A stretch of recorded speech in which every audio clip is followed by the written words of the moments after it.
gracias al comité del Colegio Mexicano de Especialistas en Obstetricia Crítica por la invitación al quinto Congreso Internacional como ponente. El tema que me toca impartir es choque séptico, estrategia de diagnóstico y tratamiento. Soy el doctor Crescencio Martínez Martínez, médico ginecólogo intensivista con una maestría en investigación. Comenzando con el tema a impartir, vamos a realizar ciertos parámetros epidemiológicos tanto a nivel mundial como a nivel nacional. A nivel mundial, cada año entre 20 a 30 millones de personas enferman de sepsis. Es la tercera causa de muerte materna en el mundo. Abarca del 11 al 13% del total de defunciones. A nivel nacional, a la semana epidemiológica número 34, la sepsis y otras infecciones puerperales abarca un 2.8% de la mortalidad materna. Esto es el tercer lugar. En primer lugar, sabemos que la hemorragia obstétrica sigue siendo el primer lugar y todos los cambios hipertensivos durante el embarazo, en específico preeclampsia, en segundo lugar. Ahora bien, ¿cuáles son las principales causas de sepsis materna? Estamos aquellas infecciones relacionadas con el embarazo, en las que no tienen relación con el embarazo, y aquellas infecciones nosocomiales. Dentro de las infecciones relacionadas con el embarazo se encuentra la infección intraamniótica, la endometritis, el aborto séptico y una infección abdominal de etiología obstétrica, un ejemplo, un absceso pélvico.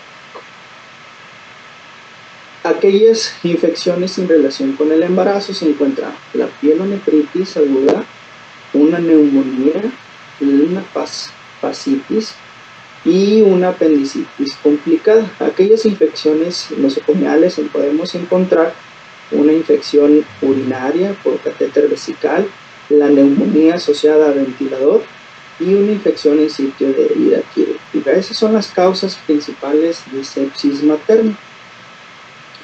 Pasando a la siguiente diapositiva, vamos a definir sepsis y choque séptico, que desde 1992 ha ido cambiando constantemente y fluctuando en las definiciones. Entonces, sabemos que la sepsis es una entidad clínica definida por una falla orgánica que amenaza la vida, causada por una respuesta alterada del huésped a una infección. Pasando con las definiciones del 2016 en el último tercer consenso internacional, la definición de choque séptico es una condición asociada a sepsis donde las anormalidades circulatorias, tanto celulares y metabólicas, son suficientes para causar un incremento en la mortalidad. Agregado a esta definición, le agregamos una hipotensión persistente que requiere vasopresores y un lactato mayor a 2 milimoles, ¿sí?, para poder definir el choque séptico. El choque es una situación aguda en el que el sistema cardiovascular es incapaz de mantener un aporte suficiente de oxígeno hacia los tejidos para cubrir la demanda metabólica. Este desequilibrio entre el aporte y el consumo provoca una disfunción celular que perpetúa en una disfunción orgánica, falla multiorgánica y finalmente la muerte. Pasando al diagnóstico de sepsis, pues tenemos ciertas escalas en las que podemos apoyarnos para realizar una detección oportuna. Una de ellas es el Quick-SOFA. A toda aquella paciente que tú sospechas una sepsis, pues bueno, existen estos 3 parámetros iniciales. Sin embargo, estos parámetros no son los mismos a aquella persona normal. Existen ciertos cambios adaptativos en el embarazo que hacen que estos cambios sean distintos en la evaluación en el Quick SOFA. Por ejemplo, aquí les pongo en la transparencia en el que los dos parámetros que cambian es la tensión arterial sistólica y la frecuencia respiratoria. En el que el Quick SOFA obstétrico modificado, pues bueno, el parámetro a detallar es 90 milímetros de mercurio, ¿ok? Y una frecuencia respiratoria de 25 respiraciones por minuto. El estado de alerta no cambia en ninguno de los parámetros. Identificamos a aquellas pacientes que son positivos a este Quick SOFA, ¿ok? Y pues ya los integramos en el diagnóstico. Sin embargo, no se recomienda como única herramienta de detección. En el 2021, en el año 2021, sobreviviendo a la sepsis, la última modificación, no se recomienda como una herramienta de detección. A esto debemos de agregarle, ¿sí?, en el cual nos sugiere la medición complementaria del lactato. Entonces, Quick SOFA más la medición del lactato es muy importante realizar. Entonces, en esta tabla les pongo ciertas definiciones de hipoperfusión inducida por sepsis, en el que pues desde el 2004 ha ido cambiando conforme al consenso internacional. Y pues bueno, se sugiere la medición complementaria del lactato si lo tenemos en nuestro hospital.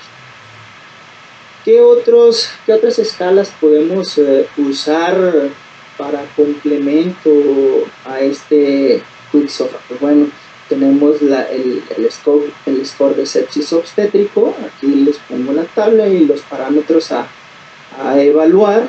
Y pues bueno, también el SOFA obstétrico modificado, que nuevamente es una modificación de acuerdo a los cambios adaptativos en el embarazo. Y bien, otras escalas distintas al SOS o al Quick SOFA, pues están estas también que podemos utilizar con los parámetros a evaluar. En este estudio observacional prospectivo en el que compararon el SOFA y el score obstétrico para poder evaluar aquellas pacientes que son admitidas en la unidad de cuidados intensivos y respecto a su mortalidad. Y obviamente la conclusión de estas dos comparaciones entre ciertas escalas, ¿okay?, la escala SOFA sigue siendo superior al score obstétrico, en el cual predice una mortalidad en estas pacientes con sepsis y choque séptico. Pues bueno, eso es hablando de la identificación de una paciente con sepsis y choque séptico. Pasando al área del tratamiento, identificamos el sitio de infección. Iniciamos los signos con la identificación de signos y síntomas, evaluamos los criterios para sepsis y choque séptico, y esto pues es alrededor de 1 hora.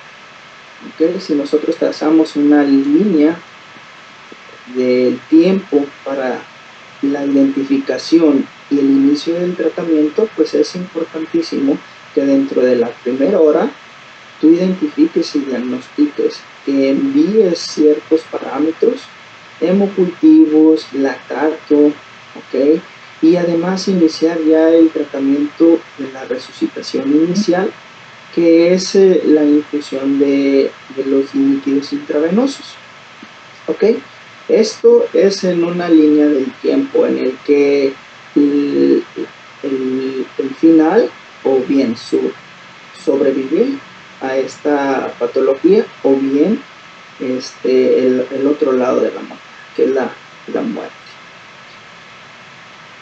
Pasando a los objetivos de la resucitación hemodinámica. En esta diapositiva les pongo como un objetivo final del proceso de la resucitación es establecer la disponibilidad de oxígeno en las células y satisfacer así las demandas metabólicas. Las diferentes estrategias de la reanimación guiada por objetivos fisiológicos se basan en dos principios. Uno, la restauración de una adecuada perfusión, una presión de perfusión de los tejidos, específicamente superior a 65 milímetros de mercurio, y la otra es la normalización de los marcadores metabólicos que informan de este transporte, demanda y consumo. ¿Cómo podemos nosotros monitorizar estos objetivos de resucitación hemodinámica? Pues bueno, en condiciones fisiológicas, hablando de la presión de perfusión, ¿okay? La presión microcirculatoria está regulada por cambios en el flujo sanguíneo y no por los cambios en la presión arterial. Estos cambios vendrán dados por ciertas modificaciones en las resistencias periféricas y el gasto cardíaco principalmente. Sin embargo, en aquellas situaciones en las que el flujo sanguíneo no puede compensar la vasodilatación periférica, la presión arterial cae y compromete aún más la perfusión a los tejidos. Es por esto que este mecanismo fisiopatológico es muy importante en la sepsis. ¿Okay? ¿Y cuál es el parámetro a buscar que no es la presión arterial? Pues bueno, es la presión arterial media. Esta presión arterial media se considera como el parámetro clínico más representativo de la presión de perfusión de los tejidos. Y es el parámetro utilizado como objetivo en las estrategias de resucitación hemodinámica. Sin embargo, no son los principales parámetros a medir. Sin embargo, pues hay otros parámetros de perfusión tisular global, en el que los más importantes es la saturación venosa central de oxígeno, la saturación venosa mixta, el aclaramiento del lactato, ¿okay? Este aclaramiento del lactato, pues bueno, se establece un lactato inicial, se evalúa posteriormente con un lactato final entre el lactato inicial y nosotros obtenemos un porcentaje. Este porcentaje nos va a proporcionar si son adecuados o es una inadecuada resucitación, ¿sí?, para los tejidos en cuanto al componente de oxígeno. Descensos inferiores al 10% nos dicen que estamos todavía en una mala resucitación. Entonces, la resucitación hemodinámica inicial habitualmente consiste en la administración de fluidos. Si nosotros nos evaluamos de acuerdo al último consenso de la Surviving Sepsis del 2021, pues bueno, el parámetro inicial de líquidos intravenosos es de 30 mililitros por kilo. Sin embargo, en las pacientes embarazadas, por los cambios cardiovasculares en el embarazo, pues bueno, debemos de individualizar estos 30 mililitros. Probablemente la administración de los líquidos es menor si nosotros individualizamos a nuestra paciente. Otro de los parámetros que debemos de tener en la evaluación de la hipoperfusión, pues es la manipulación del gasto cardíaco, ya sea mediante la dependencia de precarga con parámetros estáticos o bien parámetros dinámicos que posteriormente les voy a comentar. Pero es muy importante que si no obtenemos cambios de acuerdo a los líquidos intravenosos, pues debemos de iniciar de forma precoz el uso del vasopresor. ¿Ok? Y bien, en la siguiente diapositiva nosotros observamos una gráfica en los que vienen ciertos marcadores de hipoxia tisular que nuevamente se los confirmo. Es la saturación venosa central, que es la línea puntillada azul, ¿sí? El otro es el lactato, ¿okay? Que son los dos marcadores generales de hipoxia tisular importantes. En la evaluación de estos dos parámetros nos permite identificar a tiempo aquellas pacientes respondedoras a la administración de líquidos intravenosos. ¿Okay? ¿Cómo vamos a valorar la respuesta a la carga de volumen? Obviamente, el principal objetivo de dicha intervención es aumentar la presión sistémica media, que esto nos va a provocar un incremento en la precarga y un correspondiente incremento en el gasto cardíaco. Pero, ¿qué parámetros vamos a utilizar en la valoración de las pacientes que nosotros realizamos infusión de líquidos intravenosos?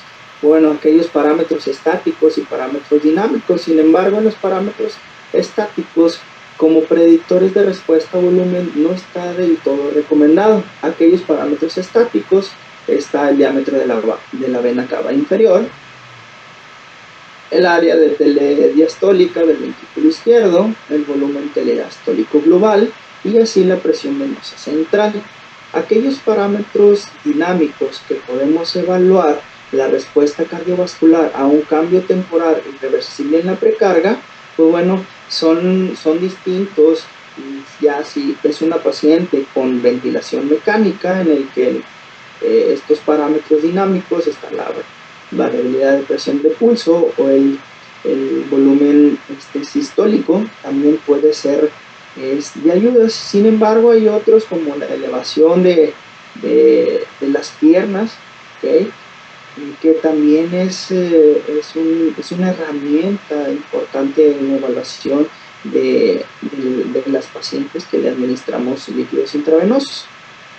Sin embargo, si tienen alteraciones en la respiración, si hay arritmias cardíacas o bien presentan alguna alteración, pues bueno, ese es el parámetro a medir, ¿verdad? Si tiene ciertos parámetros dinámicos alterados, pues usamos la elevación de las piernas, ¿ok?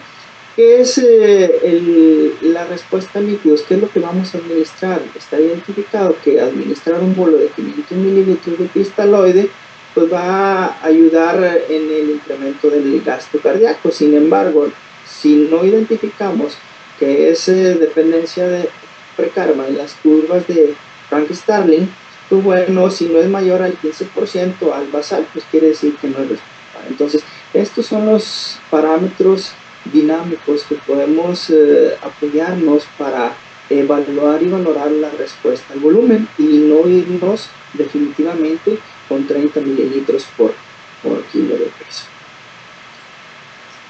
Ahora, específicamente en esta tabla les expongo los métodos para la predicción de la respuesta al aporte de volumen, en el que uno por uno nos indican cuál es el punto de corte. Por ejemplo, en la presión de pulso o volumen sistólico, pues bueno, aquí viene el corte del 12%. ¿Qué consideraciones vamos a tener en cada método? Pues bueno, en la variación de presión de pulso, ¿ok? Las consideraciones a tomar son pacientes sedados, bien adaptados a ventilación mecánica, ¿okay? En el que no es interpretable en casos, por ejemplo, de arritmia, de distensibilidad pulmonar, de respiración espontánea, en el que hay falsos negativos potenciales y falsos positivos potenciales. Por ejemplo, en la variación de la vena cava inferior, pues se especifica el diámetro a evaluar, que es un diámetro con un punto de corte del 12%, pues indica la predicción de la respuesta al volumen. Hay otros parámetros y métodos a evaluar, como por ejemplo el test de elevación pasiva de las piernas, en el que un corte por encima del 10%, pues bueno, ha sido esencial en esta evaluación y predicción de la respuesta del aporte de volumen. Ahora, ¿qué algoritmo utilizar en la monitorización hemodinámica en el paciente con choque séptico o sepsis? Bien, hay una monitorización básica que corresponde a la exploración física mediante un electrocardiograma, la frecuencia respiratoria, la saturación de oxígeno vía periférica y la presión arterial. Esta es una monitorización básica. Sin embargo, si la paciente no responde a la infusión inicial de líquidos y que es necesario evaluar de otros parámetros, podemos instalar un catéter venoso central para evaluar la saturación venosa central de oxígeno y también la presión venosa central. También podemos ayudarnos de un catéter arterial, ¿okay? Para poder monitorizar un poco más invasivo a la paciente. ¿Por qué la ecocardiografía es una herramienta diagnóstica? Puede ser apoyo como una herramienta diagnóstica, sin embargo es operador dependiente y también es dependiente de los interobservadores. Entonces sirve como una evaluación de la función cardíaca específicamente. Ahora bien, si con la monitorización básica, ¿sí?, y mínimamente invasiva, si no hay una respuesta al tratamiento inicial, hay situaciones en las que pues amerita una monitorización más invasiva, en el que pues podemos apoyarnos de ciertos marcadores secundarios a una termodilución transpulmonar o bien transcardíaca. Sin embargo, esa es una monitorización hemodinámica que podemos nosotros realizar en nuestra paciente obstétrica, ya sea en el área de urgencias o bien en el área de unidad de cuidados intensivos. Pero ¿qué pasa si le ponemos mucho líquido intravenoso? También hay diferentes complicaciones secundarias a la sobrecarga hídrica, tanto a nivel cardiovascular, pulmonar, abdominal, renal, a nivel del sistema nervioso central. Imagínense, todas estas complicaciones secundarias a una sobrecarga hídrica. Podemos ocasionar un edema pulmonar, una depresión cárdica, derrames pleurales, hipertensión abdominal. Entonces hay muchísimas complicaciones secundarias a una inclusión de líquidos excesivas. Entonces por eso hay que individualizar a nuestras pacientes con esta reanimación inicial. Ahora, ¿qué tipo de líquidos intravenosos deberíamos de utilizar? Para adultos, obviamente, ya sea pacientes embarazadas o no embarazadas, se recomienda usar de primera línea el uso de cristaloides para iniciar la reanimación. ¿Okay? Se sugiere utilizar cristaloides balanceados en lugar de solución salina normal al 0.9%, dado la principal complicación de una acidosis hiperclorémica. Se sugiere usar albúmina en pacientes con grandes volúmenes que hayan recibido en lugar de usar cristaloides solos. Además, también no usar almidones en la reanimación y también no usar gelatinas. Esto viene en la última actualización del 2021 del sobrevivimiento a la sepsis, con sus adecuadas moderada y alta evidencia. ¿Okay? Ahora les platiqué acerca del uso de vasopresores de forma precoz. El primer agente en la escala de medicamentos vasopresores está la norepinefrina. ¿Okay? Y si la paciente todavía con líquidos intravenosos y con el primer vasopresor de norepinefrina no llegamos al objetivo de la presión arterial media de 65 milímetros de mercurio, podemos agregar la vasopresina, ¿okay?, en lugar de aumentar la dosis de norepinefrina. ¿Cómo la iniciamos? La iniciamos cuando la dosis de norepinefrina está en un rango de 0.25 a 0.5 microgramos por kilo por minuto. Ahora bien, niveles inadecuados de presiones arteriales medias por encima de 65 mililitros de mercurio y ya tienen norepinefrina, le agregaste vasopresina, pues se sugiere agregar epinefrina con un nivel de evidencia bajo. Se sugiere el uso de dobutamina en pacientes con hipoperfusión persistente a pesar de un adecuado aporte de fluidos, ¿sí? Y vasoactivos. En este artículo en el que evalúan los fármacos vasoactivos en el tratamiento del choque séptico, pues obviamente son muy similares a la campaña de sobreviviendo a la sepsis, en el que, pues bueno, cuando hay que ir disminuyendo estos parámetros de dosis de infusión, pues bueno, es cuando vamos logrando la estabilización, ¿ok?, con dichos vasopresores. Retirar primero catecolaminas es un aspecto importante en el destete de estos vasopresores. Ahora bien, sabemos que no todas las unidades de obstetricia cuentan con una terapia intensiva en el cual se pueda realizar una infusión de líquidos intravenosos, los vasopresores mediante un catéter venoso central. Este estudio en el que calcularon la incidencia de eventos adversos de una infusión, ¿okay?, de los vasopresores por un catéter periférico, ¿okay?, evidenció que no existen tantas complicaciones secundarias a esta administración mediante un catéter periférico. ¿Qué quiere decir? Que si no tenemos a la mano un catéter venoso central, ¿sí?, podemos administrar los vasopresores vía periférica.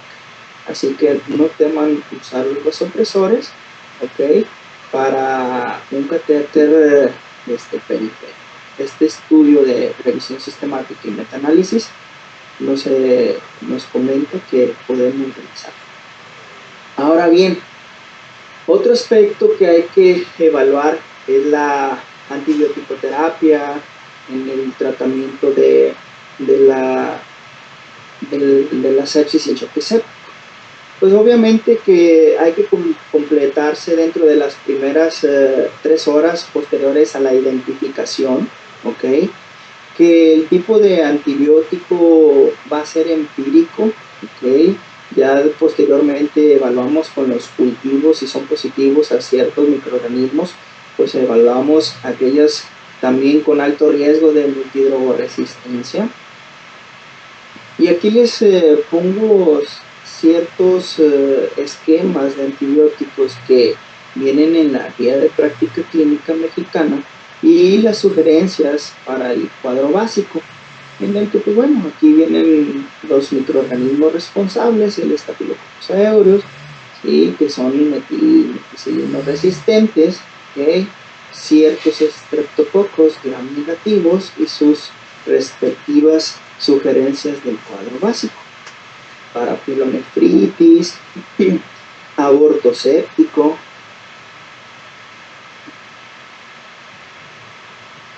¿Qué tanto tiempo debemos de utilizar el antibiótico? Primeramente, la evaluación diaria. Estas evaluaciones diarias nos apoyan, ¿sí?, a tener una duración óptima en el que pues, podemos usarla ciertos marcadores como la procalcitonina y adecuadamente con una clínica, pues bueno, suspender los antimicrobianos a tiempo.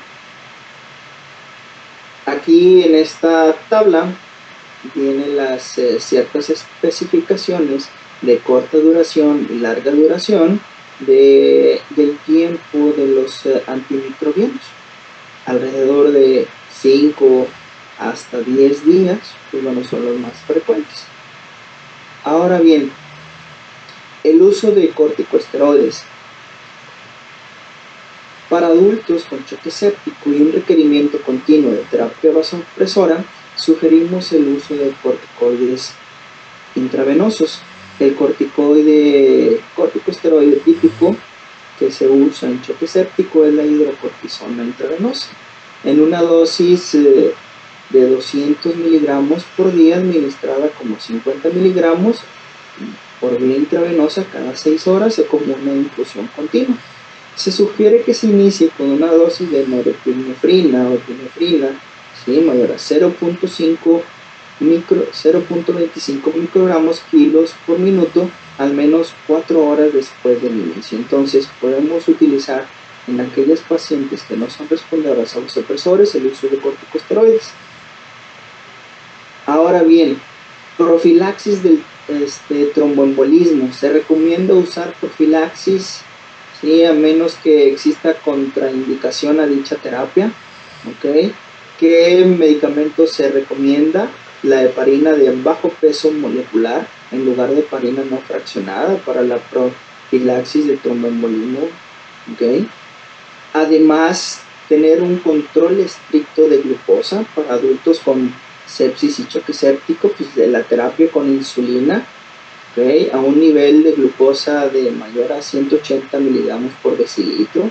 Debemos de tener un rango objetivo típico de glucosa en sangre que abarca desde 144 a 180 miligramos por decilitro. Entonces, el control de glucosa nos ayuda a calcularle un pronóstico y una supervivencia a aquellos pacientes que son admitidas a la unidad de cuidados intensivos. Terapia con bicarbonato. Se sugiere no usar la terapia con bicarbonato de sodio para mejorar la hemodinamia o reducir los requerimientos de los supresores. En aquellos pacientes que tienen acidemia metabólica severa, ¿okay?, y lesión renal aguda, se sugiere usar terapia de bicarbonato de sodio. Hay ciertas especificaciones en cuanto a los niveles de acidemia o bien en el pH menor a 6.9, si no mal recuerdo en la última actualización.